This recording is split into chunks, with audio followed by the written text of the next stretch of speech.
నమస్కారం, గంటారావానికి స్వాగతం. ముందుగా ప్రధానాంశాలు. హైదరాబాద్ నగరంలో దంచికొట్టిన వర్షం, ప్రజలు బయటకు రావద్దంటూ జీహెచ్ఎంసీ విజ్ఞప్తి.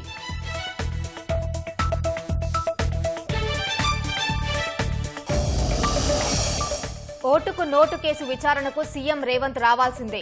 అక్టోబర్ 16న హాజరు కావాలని నాంపల్లి కోర్టు ఆదేశం.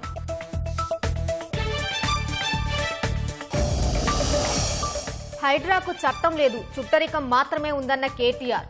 ముందు ఎమ్మెల్యేలను కూలగొట్టి పేదోళ్ల వద్దకు రావాలని సవాల్.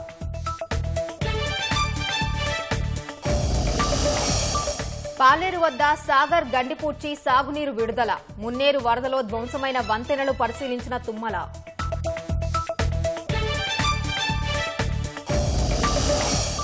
కాళేశ్వరం కమిషన్ ముందు హాజరైన ఇంజనీర్లు. ఎక్కువ వరద వల్లే సీసీ బ్లాక్లు దెబ్బతిన్నాయని వివరణ.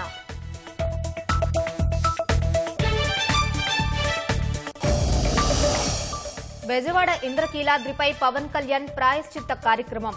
సనాతన ధర్మం జోలికి వస్తే సహించబోమంటూ హెచ్చరిక.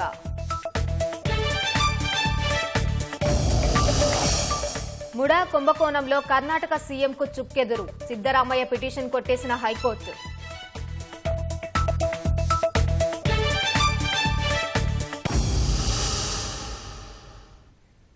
రాష్ట్రంలో పలుచోట్ల భారీ వర్షాలు కురుస్తున్నాయి. హైదరాబాద్లోని మియాపూర్, కొండాపూర్, మాదాపూర్, అమీర్పేట్, జూబ్లీహిల్స్, బంజారాహిల్స్, ఉప్పల్, తార్నాక, ఓయూ క్యాంపస్, మేడిపల్లి, పీర్జాదిగూడ, లాలాపేట్, పెద్ద అంబర్పేట్, హయత్ నగర్ తదితర ప్రాంతాల్లో ఈదురు గాలులతో కూడిన వర్షం కురుస్తోంది. ఈదురు గాలుల తాకిడికి వివిధ ప్రాంతాల్లో విరిగిపడిన చెట్లను డీఆర్ఎఫ్ సిబ్బంది తొలగిస్తున్నారు. రోడ్లపై వర్షం నీరు చేరడంతో ఐటీ కారిడార్, బంజారాహిల్స్ తదితర ప్రాంతాల్లో ట్రాఫిక్ స్తంభించింది. దీంతో వాహనదారులు తీవ్ర ఇబ్బందులు పడుతున్నారు. అవసరమైతే తప్ప ప్రజలు ఇళ్ల నుంచి బయటకు రావద్దని జీహెచ్ఎంసీ అధికారులు సూచిస్తున్నారు.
రాష్ట్రంలో పలుచోట్ల భారీ వర్షాలు కురుస్తున్నాయి. హైదరాబాద్లోని మియాపూర్, కొండాపూర్, మాదాపూర్, అమీర్పేట్, జూబ్లీహిల్స్, బంజారాహిల్స్, ఉప్పల్, తార్నాక, ఓయూ క్యాంపస్, మేడిపల్లి, పీర్జాదిగూడ, లాలాపేట్, పెద్ద అంబర్పేట్, హయత్ నగర్ తదితర ప్రాంతాల్లో ఈదురు గాలులతో కూడిన వర్షం కురుస్తోంది.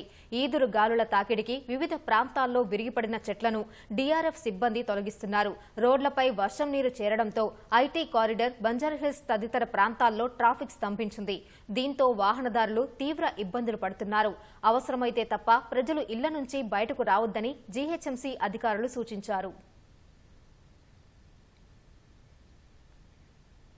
2 రోజులుగా కురుస్తున్న భారీ వర్షాలకు సికింద్రాబాద్ మొండా మార్కెట్లో ఓల్డ్ జైల్ ఖానా ప్రహరీ గోడ కూలింది.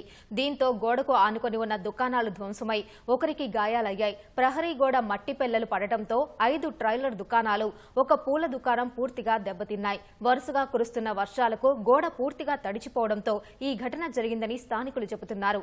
ఘటనా స్థలానికి చేరుకున్న పోలీసులు, జీహెచ్ఎంసీ సిబ్బంది దుకాణాలు ఖాళీ చేయిస్తున్నారు. ప్రహరీ గోడ కూలిన దుకాణాలు, శిథిలాలను అధికారులు తొలగిస్తున్నారు. భారీ వర్షాలు కురుస్తున్న నేపథ్యంలో శిథిలావస్థకు వచ్చిన భవనాలతో పాటు పురాతన భవనాలలో ఉన్నవారు అప్రమత్తంగా ఉండాలని సూచించారు. రాష్ట్ర వ్యాప్తంగా కురుస్తున్న భారీ వర్షాలకు పలుచోట్ల పిడుగులు పడి భారీగా నష్టం వాటిల్లుతోంది. హనుమకొండ జిల్లా భీమదేవరపల్లి మండలం రంగయ్యపల్లిలో ఓ ఇంటిపై పిడుగుపడి సుమారు 50 లక్షల ఆస్తి నష్టం వాటిల్లినట్లు బాధితులు తెలిపారు.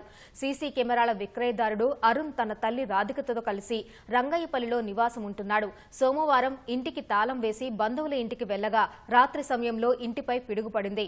ఇంట్లో మంటలు చెలరేగడాన్ని చుట్టుపక్కల వాళ్లు గమనించి మంటలు ఆర్పే ప్రయత్నం చేసినా ఫలితం లేకుండా పోయిందన్నారు. కష్టపడి సంపాదించుకున్న సొమ్మంతా బూడిద పాలైందని ప్రభుత్వం ఆదుకోవాలని బాధితులు కోరారు. పిడుగుపడిన సమయంలో ఇంట్లో ఎవరూ లేకపోవడంతో పెను ప్రమాదం తప్పింది. పిడుగుపడి 15 లక్షల సీసీ కెమెరాలు ఖరాబ్ అయినాయి, జిరాక్స్ మిషన్లు ఖరాబ్ అయినాయి, సామాను కాలిపోయింది, 5-6 తులాల బంగారం ఖరాబ్ అయింది, ఎండి 30 తులాలు ఎండి వేయింది, సామాను ఖరాబ్ అయింది, సామాన్ అంతా కాలిపోయింది. నిన్న మేమిద్దరం ఇంట్లో లేము, ఊరికి వెళ్ళినాం. మేము అందులో ఉండేదంటే చనిపోయే వాళ్ళమే. ప్రభుత్వాన్ని మాకు ఏదన్నా ఒక సాయం చేయాలని నేను మా మమ్మీ ఇద్దరం ఇంట్లో లేము. 11-11:30 ప్రాంతాల పిడుగుపడింది. చుట్టుపక్కల వాళ్ళు కాల్ చేసేసరికి ఇంట్లో నుంచి పొగలు వస్తున్నాయని చెప్పేసి అంటే మా చుట్టుపక్కల ఫ్రెండ్స్ వచ్చేసి ఆర్పే ప్రయత్నం చేశారు. మా దగ్గరలో ఉన్న వంగ ఎస్ఐ కూడా వచ్చారు. ఫైర్ ఇంజన్ కాల్ చేస్తే ఫైర్ ఇంజన్ కూడా వచ్చింది. కాకపోతే ఇల్లు మాత్రం పూర్తిగా తగ్గిమైపోయింది, గోడలు కూడా కూలిపోయింది. సిటీ వెండర్ని నెక్స్ట్ మంత్ కాంటాక్ట్ ఉంది. దానికి సంబంధించింది దగ్గర ఒక 14 లక్షల రూపాయల మెటీరియల్ ఇంట్లో ఉంది, అది కాలిపోయింది. సార్ మొత్తం బిల్డింగ్ అంతా కలిపి నియర్లీ 50 lakhs వరకు లాస్ అయిందండి. గవర్నమెంట్ వాళ్ళు ఏమన్నా సహాయం చేసి అలాంటి వాళ్ళని ఆదుకుంటారని చెప్పేసి. ఓటుకు నోటు వ్యవహారానికి సంబంధించిన ఈడీ కేసులో ఈ నెల 16న విచారణకు హాజరు కావాలని ముఖ్యమంత్రి రేవంత్ రెడ్డికి నాంపల్లి కోర్టు ఆదేశాలు జారీ చేసింది. ఈ కేసుపై నాంపల్లి కోర్టులో విచారణ జరగ్గా మత్తయ్య మినహా మిగిలిన నిందితులు గైర్హాజరయ్యారు. రేవంత్ రెడ్డి, ఉదయ్ సింహ, వేం కృష్ణకీర్తన్, సండ్ర వెంకట వీరయ్య, సెబాస్టియన్ గైర్హాజరు కాగా వారిపై కోర్టు అసహనం వ్యక్తం చేసింది. ఈ దశలో ఇవాల్టి విచారణకు మినహాయింపు ఇవ్వాలన్న నిందితుల అభ్యర్థనకు అంగీకరించిన కోర్టు వచ్చే నెల 16న విచారణకు హాజరు కావాల్సిందే ఆదేశించింది. కాళేశ్వరం కమిషన్ ముందు ఇంజనీర్లు, మాజీ ఇంజనీర్లు విచారణకు హాజరయ్యారు. ఉన్నతాధికారులకు తెలియకుండా ఈఈ తిరుపతిరావు అనే అధికారి ఏజెన్సీకి 1600 కోట్లు బ్యాంకు గ్యారంటీలు ఇచ్చినట్లుగా ఇంజనీర్లు కమిషన్కు తెలిపారు. బ్యాంకు గ్యారంటీలు ఏజెన్సీలకు ఇచ్చే ముందు అండర్టేకింగ్ ఏజెన్సీల నుంచి ఏమైనా తీసుకున్నారా అని ఇంజనీర్లను కమిషన్ ప్రశ్నించింది. ఈఎన్సీ కార్యాలయంలో జరిగిన సమావేశం మినిట్స్ ను అనుసరించకుండానే విడుదల చేసినట్లుగా ఇంజనీర్లు పేర్కొన్నారు. ఆనకట్టల వద్ద డ్యామేజ్ కు కారణాలను కమిషన్ ప్రశ్నించింది. అనుకున్న దానికంటే ఎక్కువ వరద రావడం వల్లే సీసీ బ్లాక్లు దెబ్బతిన్నట్లు ఇంజనీర్లు చెప్పారు. డ్యామేజ్ జరిగిన వెంటనే ఏజెన్సీలకు లేఖలు రాసినట్లుగా కూడా కమిషన్ కు ఇంజనీర్లు వివరించారు. డిజైన్లు, డ్రాయింగ్లు ఎవరు తయారు చేశారని ఇంజనీర్లను జస్టిస్ పీసీ ఘోష్ ప్రశ్నించగా వ్యాప్కోస్ సంస్థ తయారు చేసినట్లు ఇంజనీర్లు తెలిపారు. సీడీఓ, సీఈ అనుమతితో అమలు చేసినట్లుగా స్పష్టం చేశారు. నిర్మాణానికి ముందు సైట్ల వద్ద ఏమైనా పరీక్షలు నిర్వహించారా అని కమిషన్ ప్రశ్నించగా ఎన్ఐటీ వరంగల్ ఆధ్వర్యంలో పలు పరీక్షలు జరిగినట్లు ఇంజనీర్లు కమిషన్కు వివరించారు.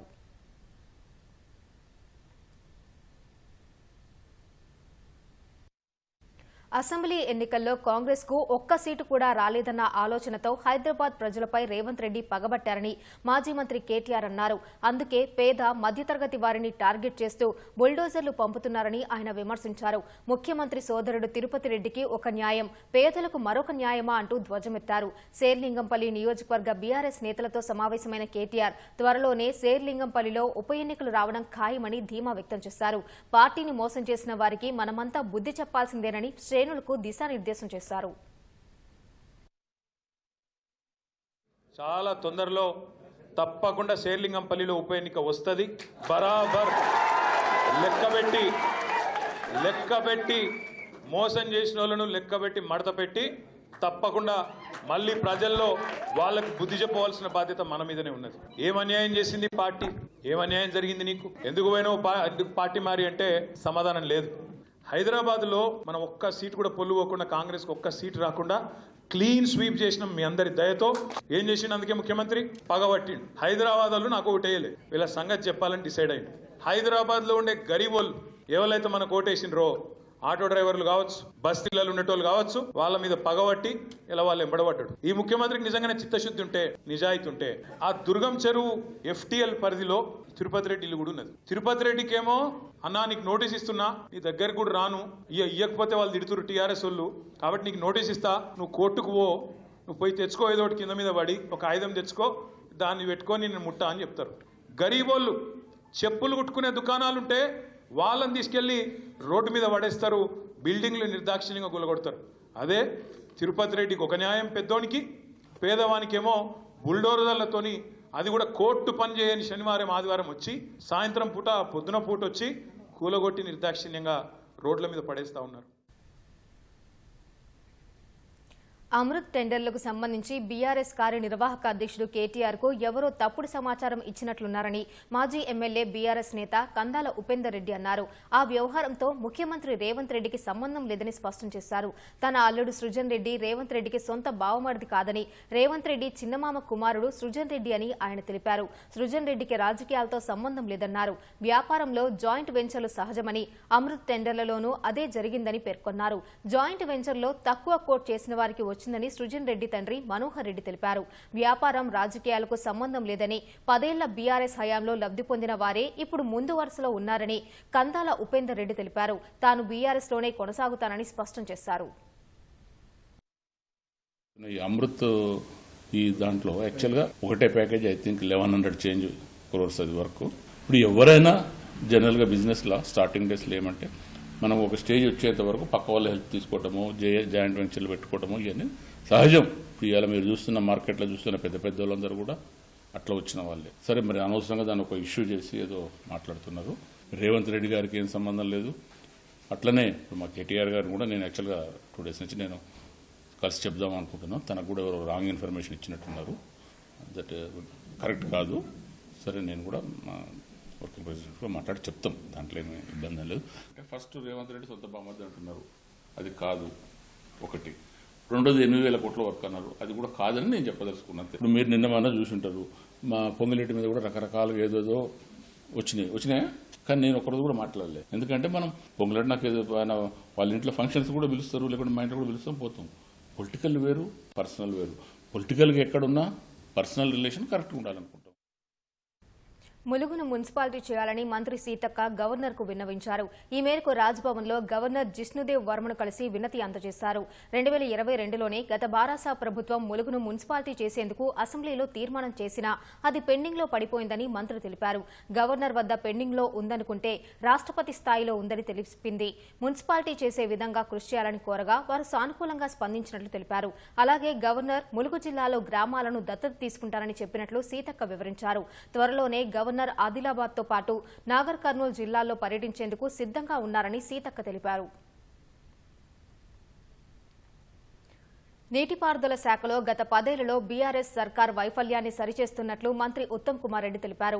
అకాల వర్షాలను అడ్డుపెట్టుకుని ప్రతిపక్షాలు ప్రభుత్వంపై బురద జల్లుతున్నాయని మండిపడ్డారు. సూర్యాపేట జిల్లా నడిగూడెం మండలం కాగిత రామచంద్రాపురం వద్ద నాగార్జున సాగర్ కాలువకు గండి పూడ్చివేత పనులను పరిశీలించారు. పనులు ఆలస్యం పట్ల ఖమ్మం జిల్లా ఎస్ఈపై ఆగ్రహం వ్యక్తం చేశారు. రేపటికల్లా పూర్తి కావాల్సిందేనని ఆదేశించారు. యుద్ధ ప్రాతిపదికన చర్యలు చేపడుతున్నా బీఆర్ఎస్ రైతులను రెచ్చగొట్టే ప్రయత్నం చేస్తోందని ఆరోపించారు.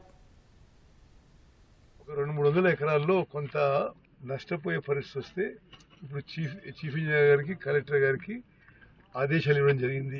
ఈ రోజే తిరిగి మీరు అక్కడ ఎక్కువ వాటర్ పంప్ చేసి ఆ క్రాప్ను కూడా రివైవ్ చేసే ప్రయత్నం చేయండి అని చెప్పి నేను చెప్పిన. రేపటి వరకు అది కూడా ఫీడ్బ్యాక్ వస్తుంది. అసలు కాలువల మానిటరింగ్ మీద, కాలువల మీద నడిచి పరిస్థితి ఎప్పటికప్పుడు తెలియడానికి లస్కర్ల సంఖ్య తక్కువ ఉండే. 1800 మంది లస్కర్లను రిక్రూట్ చేస్తున్నాం. 700 మంది ఇంజనీర్లని, 1800 మంది లస్కర్లని మా ప్రభుత్వం రిక్రూట్ చేయాల్సి వచ్చిందంటే ఎంత గ్యాప్, ఎంత వేకెన్సీలు, ఏ విధంగా ఇరిగేషన్ శాఖకు నిర్లక్ష్యం గురి చేసిన వాళ్ళు వాళ్ళు ఈరోజు ఇది విమర్శించడం ఇది చాలా వికారంగా వికృతంగా ఉంది. వరద నీటిలో ముంపునకు గురైన వట్టెం పంప్ హౌస్ లో నీటి తొలగింపు పక్షం రోజులుగా కొనసాగుతోంది. పూర్తి స్థాయిలో నీటిని తొలగించేందుకు మరో నెల రోజులు సమయం పట్టే అవకాశం కనిపిస్తోంది. ఎలాంటి నష్టం ఉండదని నీటిపారుదల శాఖ అధికారులు చెబుతున్నా నీటి తొలగింపు పూర్తయితే తప్ప నష్టాన్ని అంచనా వేయలేని పరిస్థితి నెలకొంది. ఈ నేపథ్యంలో నీటిపారుదల శాఖ మంత్రి ఉత్తమ్ కుమార్ రెడ్డి బుధవారం పాలమూరు రంగారెడ్డి ఎత్తిపోతల సందర్శన ప్రాధాన్యత సంతరించుకుంది. పాలమూరు రంగారెడ్డి ఎత్తిపోతల పథకంలో భాగంగా నిర్మించిన వట్టెం జలాశయం పంప్ హౌస్ లో వరద నీటి తొలగింపు కొనసాగుతూనే ఉంది. ఈ నెల మొదటి వారంలో కురిసిన భారీ వర్షాలకు వరద నీరు చేరి సొరంగ మార్గం సహా పంప్ హౌస్ పూర్తిగా నీట మునిగింది. సొరంగంలో దాదాపు 18 కిలోమీటర్ల మేర నీరు నిలిచింది. వట్టెం పంప్ హౌస్ లో మొత్తం 10 మోటార్లు ఏర్పాటు చేయాల్సి ఉండగా ఇప్పటికే 4 మోటార్లను ఏర్పాటు చేశారు. 5వ మోటార్ బిగింపు పనులు కొనసాగుతున్నాయి. ఈ తరుణంలో పరిసర గ్రామాల్లో కురిసిన భారీ వర్షాలకు శ్రీపురం నుంచి నాగనూలు చెరువుకు వెళ్లే వరద నీరు అకస్మాత్తుగా శ్రీపురం వద్ద సొరంగ మార్గంలోకి వెళ్లేందుకు ఏర్పాటు చేసిన ఆడిట్ టన్నెల్లోకి చేరింది. దీంతో పాటు కుమ్మెర ఆడిట్ టన్నెల్ నుంచి పంప్ హౌస్ లోకి వరద నీరు పోటెత్తింది. 2 రోజుల పాటు సొరంగ మార్గంలోకి వరద నీరు ఆగకుండా కొనసాగింది. వర్షాలు ఆగినా వరద నీరు ఆగకపోవడంతో నీటి తొలగింపు కష్టంగా మారింది. దీంతో శ్రీపురం వద్ద రాళ్లతో వరదకు అడ్డుకట్ట వేసి టన్నెళ్ల నుంచి సుమారు 2200 హెచ్పీ సామర్థ్యమున్న మోటార్లను ఏర్పాటు చేసి నీటిని తొలగిస్తున్నారు. పంప్ హౌస్ లోని నీటిని కూడా ఎత్తివేసేందుకు యుద్ధ ప్రాతిపదికన చర్యలు చేపట్టారు. పంప్ హౌస్ లో సుమారు 3700 హెచ్పీ సామర్థ్యమున్న 16 నుంచి 20 మోటార్లను ఏర్పాటు చేసి నీటిని తోడేస్తున్నారు.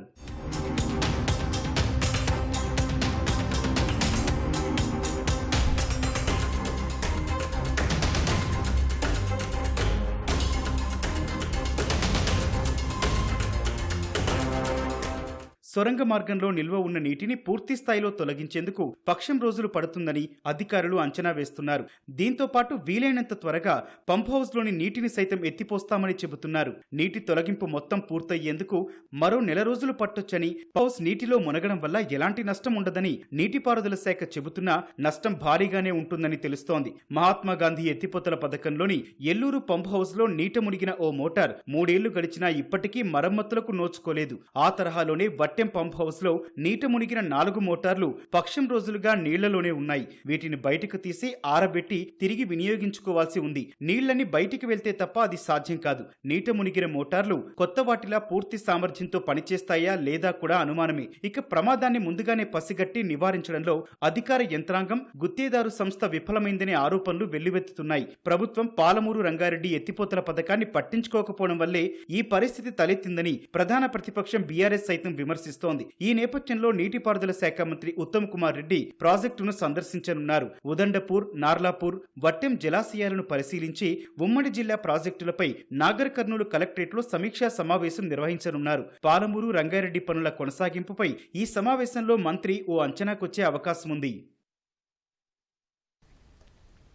ఖమ్మం జిల్లా పాలేరు వద్ద సాగర్ ఎడమ కాలువ గండి మరమ్మత్తు పనులు పూర్తి చేసి ఉదయం 500 క్యూసెక్ల నీటిని అధికారులు విడుదల చేశారు. సాగర్ కాలువకు గండ్లు పడకుండా అధికారులు అప్రమత్తంగా ఉండాలని మంత్రి తుమ్మల నాగేశ్వరరావు ఆదేశాలు జారీ చేసి పంటలు ఎండిపోకుండా జాగ్రత్తగా నీటిని సద్వినియోగం చేసుకోవాలని రైతులకు సూచించారు. కాలువ పనులు యుద్ధ ప్రాతిపదికన పూర్తి చేసిన ఇరిగేషన్ సిబ్బందికి మంత్రి అభినందనలు తెలియజేశారు. ప్రాయశ్చిత్త దీక్షలో భాగంగా విజయవాడ ఇంద్రకీలాద్రిపై కనకదుర్గమ్మ ఆలయ మెట్ల శుద్ధి కార్యక్రమంలో ఏపీ ఉప ముఖ్యమంత్రి పవన్ కళ్యాణ్ పాల్గొన్నారు. ముందుగా ఇంద్రకీలాద్రి దుర్గమ్మ సన్నిధిలో మెట్లను శుభ్రం చేశారు. ఆ తర్వాత మెట్లకు పసుపు రాసి కుంకుమ బొట్లు పెట్టారు. వేద పండితుల మంత్రోచ్చరణల మధ్య ఈ కార్యక్రమం కొనసాగింది. అనంతరం అమ్మవారి ఆలయాన్ని సందర్శించి జగన్మాతకు మొక్కులు చెల్లించుకున్నారు. కనకదుర్గమ్మ దర్శనం అనంతరం పండితులు ఆయనకు ఆశీర్వచనం పలికారు.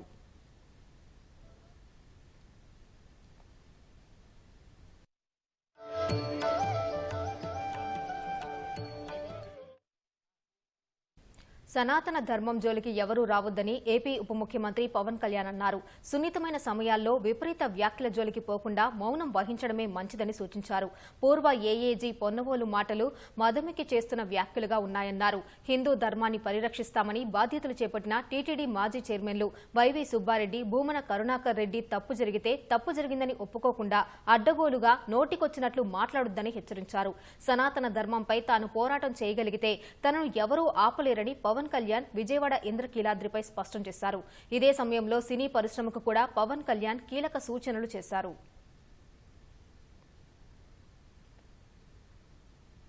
భూమన కరుణాకర్ రెడ్డి గారు మాట్లాడతాను. నేను వెళ్ళి హై డ్రామా రాజకీయ మనసు ఉన్న వాళ్ళు అత్యంత దారుణంగా ప్రవర్తిస్తున్నారు. లడ్డు కలుషితమైంది అంటున్నారు. కల్తీ నెయ్యితో తప్పు చేసి ఉంటే సర్వనాశనం అయిపోతాం, రక్తం కక్కుని చచ్చిపోతాం. మీ నాశనం మొదలైంది. రెండోది అది భగవంతుడికి వదిలేస్తున్నాం. వైవి సుబ్బారెడ్డి గారు విచారణకి రావాలంటే రికార్డులు ఆయనకి ఇవ్వాలంటే మీరు ప్రభుత్వంలో రికార్డులు మాకు ఇచ్చారా? మాకు మీరు కూడా విచారణకు సిద్ధంగా. అసలు ఈవో ధర్మారెడ్డి గారు తిరుమలని ఇష్టారాజ్యంగా చేశారు. ఇది వ్యాపార కేంద్రంగా చేశారు. ధర్మారెడ్డి గారు మీరు హిందువులా? మీ ఇష్టానికి మీరు చేసేసుకుంటారా? మీ బిడ్డ చనిపోయాడు. చనిపోయిన కనీసం 11 రోజులు లోపలికి రాకూడదు. ఈ లోపల వచ్చేస్తారా మీరు? మేము మర్చిపోయాం అనుకుంటున్నారా? అంటే గవర్నమెంట్ ఉద్యోగులు అయితే ఇష్టానికి చేసేసుకుంటారా? మాకు బాధలు ఉండవు అనుకుంటున్నారా? ఇదే మీరు ఒక ఇస్లాంకి చేస్తే అపచారం జరిగితే మీరు ఏం చేస్తారు? మీరు పొలిటికలైజ్ చేస్తారు. జగన్మోహన్ గారికి కూడా చెప్తున్నా, నేనే గనుక సనాతన ధర్మం మీద పోరాటం చేయాలని నన్ను ఆపేవాళ్ళు ఎవరు లేరు ఈ దేశంలో. గుర్తుపెట్టి, నేను గనక సనాతన ధర్మం కోసం నేను పోరాటం చేస్తే చచ్చిపోవడానికి సిద్ధం నేను. కానీ నేను అక్కడ దాకా తీసుకెళ్లిన విషయాలు దానికి నిదర్శనమే. రాముల వారి విగ్రహం శిరిచ్ఛేదం జరిగినప్పుడు ఒక మాట మాట్లాడకుండా చెప్పి కూర్చున్నాను.